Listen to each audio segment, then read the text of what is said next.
The world is born from darkness, a deep, silent cold. My first breath is a shock of icy air in a tiny, snow-packed den. My mother's warmth is my universe, her deep rumble a constant song of safety. Beside me, my brother, a small ball of white fur just like me, wriggles closer. We are blind, helpless, and utterly dependent on the giant, gentle creature whose milk is our only food. Weeks blur into a cycle of sleep and suckling. My eyes open to a world of brilliant white, the walls of our snow den glittering like a million tiny diamonds. I see my brother for the first time, his fur as pure as the snow, his eyes dark and curious. We begin to play clumsy wrestling matches that are more about learning our own strength than winning. Our mother watches, her ember eyes patient. She knows these games are preparing us for a world beyond this cozy shelter.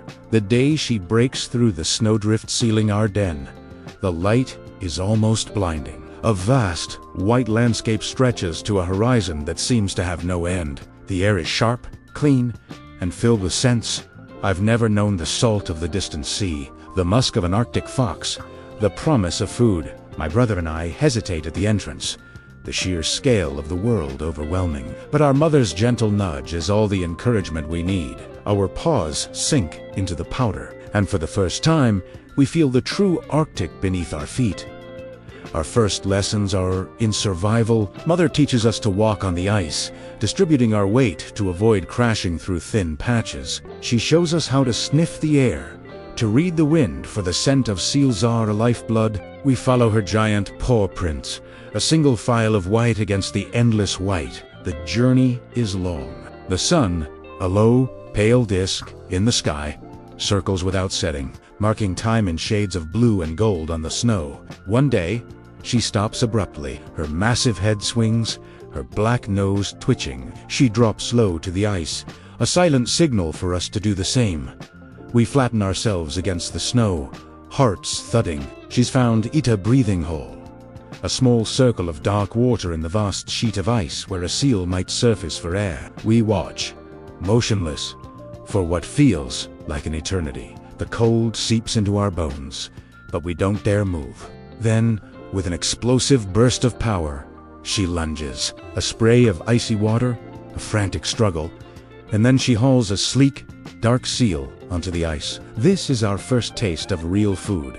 Rich and fatty, a feast that sends warmth surging through our shivering bodies. This is the rhythm of our lives, the pact between predator and prey that has governed the Arctic for millennia. But the world is changing. As the long days of the Arctic summer arrive, the solid sea ice that is our hunting ground begins to groan and crack.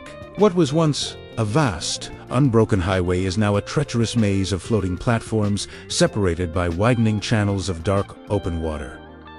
Journeys that should take days now take weeks. The scent of seals grows fainter, carried away on winds that blow over an ever-expanding ocean. One afternoon, a chasm opens up between us and our mother. She is on one floe, my brother and I on another, the gap of churning water widening with terrifying speed.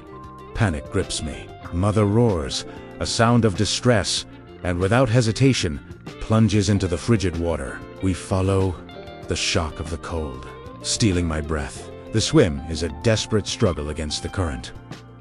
My small body aches, my muscles burn. My brother is struggling, his whimpers growing weaker. Mother swims between us, nudging us, urging us onward. When our paws finally scrape against the solid ice of her floe, we collapse, exhausted and trembling. But the hunt is harder now.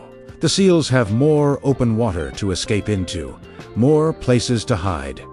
Days turn into weeks of hunger. My ribs begin to show beneath my fur. My brother, always the smaller of the two, grows lethargic. The playful spark in his eyes is gone. Our mother becomes a specter of desperation, her long neck craning, her nose always to the wind, searching for a scent that isn't there. We are forced to travel further south, towards the land. The ice becomes a sloshy, unreliably mess. Sometimes, we must swim for hours, island hopping between melting floes. These swims are the most dangerous part of our lives. The ocean is vast and unforgiving, and a polar bear is not a creature of the open water. We are built for the ice. One day, my brother doesn't make it. The swim is too long, the water too cold. He falls behind, his struggles becoming weaker until he is just a small white shape swallowed by the gray waves. Mother circles back, calling for him, her cries echoing over the empty water bot. He's gone. A piece of my world vanishes in that moment. The Arctic is no longer a playground. It is a graveyard. We finally reach land, a barren shore of gravel and rock. There is no ice here, no seals, just the strange, unsettling smell of soil and vegetation, and the scent of something else. Something man-made. We are starving. Driven by a gnawing hunger, we are drawn towards a human settlement. The lights are a strange, alien glow in the twilight. The smells are a confusing jumble of food and fuel and danger. Mother is cautious, but desperation overrules her instincts. We find a landfill, a mountain of human waste. The smell is overwhelming, but among the refuse, Fairy's food. Old, rotting, wrapped in plastic butt food. It's a bitter, joyless meal, a stark contrast to the rich, clean fat of a seal. As Whiskabingia, a loud bang splits the air. A dart hits Mother's flank. She stumbles, her great head swinging in confusion, before she collapses into a deep, unnatural sleep. Men surround us. They are not hostile, but their presence is terrifying. They talk in low voices, examining my mother, then me. I am small, underweight, a survivor hanging on by a thread. Iam capturit, placed in a crate. The world becomes a shaking, roaring darkness when the door opens again. I am in a different kind of white world.